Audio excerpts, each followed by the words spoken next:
Hi hello నమస్తే అండి. Welcome back to our channel నా ప్రపంచం. అందరూ ఎలా ఉన్నారండి? మేమైతే చాలా బాగున్నాము. అలానే మీరందరూ కూడా చాలా బాగుండాలని చెప్పి మనస్ఫూర్తిగా కోరుకుంటున్నాను. ఈవినింగ్ పని అయితే స్టార్ట్ అయిపోయిందండి. ఈ మధ్య అయితే కొంచెం గార్డెన్ వర్క్ అయితే ఎక్కువనే ఉంది అని చెప్పుకోవాలి. అయితే నేను ఫస్ట్ మొక్కలకి నీళ్లు కొట్టినప్పుడు మీరందరూ అనుకుని ఉంటారు మొక్కలు చాలా బాగా పెద్దవైనవి అనుకొని ఉంటారు. కాదండి, ఇవి మామూలు మొక్కలు తీయటానికి అంటే పిచ్చి మొక్కలు బాగా వచ్చినాయి అనమాట. కలుపు మొక్కలు అంటారు కదా, వాటిని తీయటానికి వాటికి నీళ్లు పెడుతూ ఉన్నానమాట. ఇక్కడ నీళ్లు పట్టేది మాత్రం చెట్లకనమాట.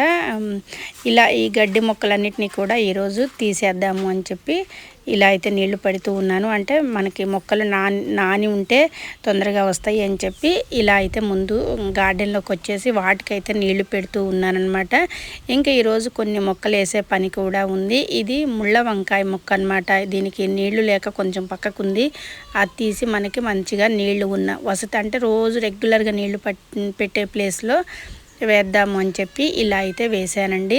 ముళ్ళ వంకాయ అన్ని వంకాయల కంటే కూడా ముళ్ళ వంకాయ బాగా రుచిగా ఉంటుంది. ఇంతకుముందు కూడా మా గార్డెన్లో ఉండేదన్నమాట. అందువల్ల ఈ చెట్టుని అయితే ఇక్కడ వేశాను. ఇంకా కొంచెం మొక్కలైతే అంటే కలుపు మొక్కలైతే తీసి వేస్తూ ఉన్నాను. అలానే కొన్ని సీడ్స్ కూడా ఈరోజు వేయటం అయితే జరిగింది. ఇవి వంకాయ మొక్కలు, అలానే మనకి బీరకాయ మొక్కలు, 7 అడుగుల సొరకాయ మొక్క, సొరకాయ విత్తనము, ఇవన్నీ కూడా మనకి ఈరోజు కొంచెం ఇలా పెడదాము అని చెప్పి గార్డెన్లోకి అయితే వచ్చాము. ఇంకా అన్నీ మనకి మొక్కలు మన విత్తనాలు పెట్టిన కొద్దీ అన్నీ వస్తూ మనకి అవి జర్మినేట్ అయితే మాత్రం చాలా సంతోషంగా ఉంటుంది. అవి అన్నీ కాసినప్పుడు మాత్రం ఆనందం మనం చెప్పలేమన్నమాట.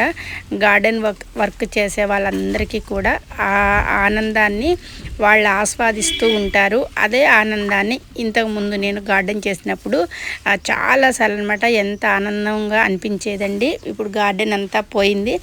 మళ్ళీ సరే మొదలు పెడదాములే అని చెప్పి ఇలా అయితే గార్డెన్లోకి అయితే వచ్చేసాను. ఇంకా ఈరోజు అయితే మాత్రం కొన్ని సీడ్స్ అయితే వేశాను. అలాగనే రెడ్ గోంగూర అంటే మాకు బాగా ఇష్టం అనమాట. ఇంకా రెడ్ గోంగూర విత్తనాలు కూడా ఇలా అయితే వేసేసాను. అయితే ఇవన్నీ కూడా 1 year క్రితం తెచ్చిన సీడ్స్ అండి. అందువల్ల మొన్న వేసినవి కూడా సరిగ్గా అయితే రాలేదు. మరి ఈసారి వస్తాయేమో అని వేయటం అయితే జరిగింది. తోటకూర ఎక్కువగా అయితే ఆకుకూరలే వేసాను అనమాట ఇవాళ సీడ్స్ మొత్తం కూడా. ఇంకా ఈ ఫ్లేవర్ అయితే మనకి ఎల్లో కలర్ ఫ్లేవర్ అయితే బాగా పూస్తుందండి. గన్నేరు అంటారు కదా, అది మాత్రం మాకు బాగా వస్తూ ఉంది. ఇంకా ఈ సీడ్స్ అన్నీ కూడా ఈరోజు వేసిన తర్వాత మరి ఇవన్నీ మంచిగా మొలకెత్తాలని చెప్పి నేనైతే కోరుకుంటున్నాను. ఇంకా కొన్ని అయితే పూల మొక్కల సీడ్స్ కూడా వేశానండి. అవి కూడా వస్తే అన్నీ కొనాలి అంటే మరి కొనలేం కదా. గార్డెన్లో కొన్ని మనం సొంతంగా వేస్తూ వెళ్ళిపోవాలి. కొన్ని వేరే ప్లాంట్స్ మన దగ్గర లేనివి అయితే తెచ్చుకోవాలన్నమాట. ఇలా మన దగ్గర ఉన్నవి ముందైతే వేద్దాము అని చెప్పి ఇలా అయితే సీడ్స్ అనేది ఈరోజైతే వేసాము. ఇవి అన్నీ వచ్చిన తర్వాత మళ్ళీ మీకు మంచి వీడియో అయితే పెడదాము అని అనుకుంటున్నాను. చూసారు కదండి, ఇది అనమాట ఈరోజు గార్డెన్ వీడియో మీతో షేర్ చేసుకుంటున్నాను. ఈ వీడియో నచ్చుతుంది అని చెప్పి కోరుకుంటున్నాను.